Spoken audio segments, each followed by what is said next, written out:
So now that I have the car up in the air, I could show you the underside. And this guy is so fanatical with this car that somebody had put the wrong sway bar bushings in. They used urethane instead of the rubber bushings. He was so fanatical about it that he wanted me to change them. He's like, I can't do that. They got to be changed. So we changed them out. Then we did a full lube job underneath.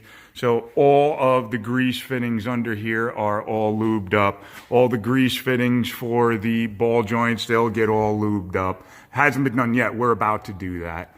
We do a pressure test on the radiator just to make sure that everything is sealing up really good, especially that we opened it up and took some stuff out of it. Another thing that he's fanatical about is if you look at this exhaust system, I know it looks like any other exhaust system, but this is a stock style exhaust system. And he is so fanatical that he had to do that. And the reason I know is, see this right here, that flat, only came with the stock cars, and they're reproducing them now, so you can buy them like this. And it was done to clearance for the cross member there. So this is really cool. I love this kind of stuff. For me, this is history. It's so cool. I love it.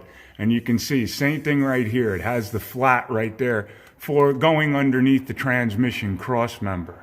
And here's your nice 4-speed transmission. Look at that thing.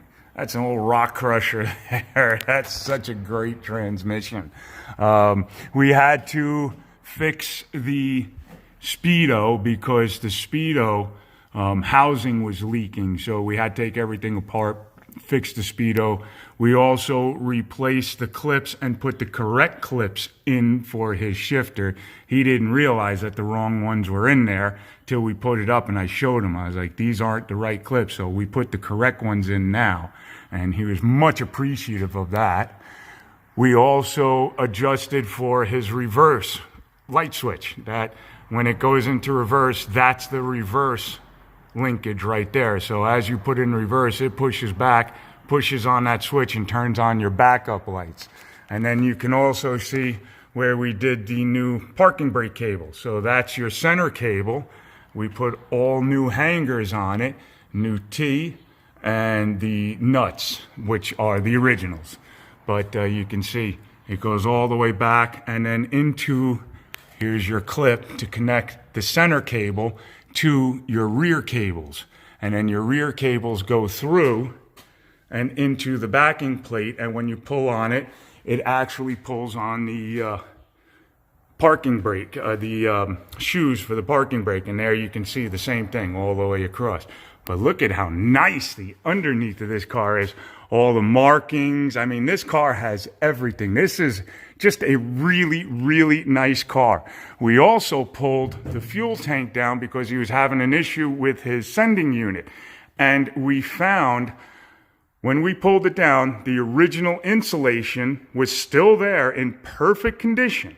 When we picked up the insulation, we found the original broadcast sheet. And at the end of the video, I will put that up.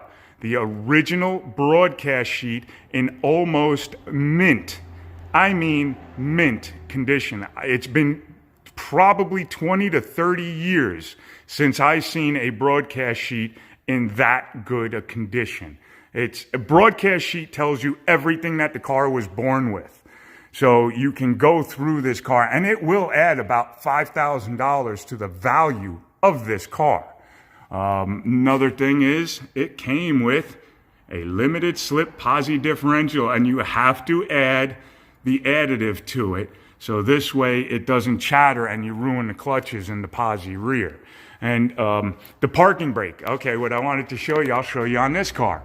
When you pull the cable runs right here, runs into the backing plate, and then you have this spring and a connector right here that connects onto this arm right here. When you pull that, it pivots right back here and pulls that way. When it does that, it pushes this out. And that is your link between your front and rear brake that will be pushing that. So this way it pushes this brake out and it pushes this brake shoe out. And it gets everything working. And that's how a parking brake works. And this is your shelf adjuster right here. This is the mechanism that makes the shelf adjuster adjust. Right there, you see. As you back up, the brake shoes move forward and back. And when you move and you back up, it actually pushes this down and makes this turn the star wheel. And that'll push your brake shoes out as needed when they start wearing out. So yeah, pretty cool. I love all this stuff. But yeah, look at how nice. This car is just so beautiful. He's got the correct hangers for the exhaust system. I love that. It is just, I mean, even back here, they have the correct hangers on it.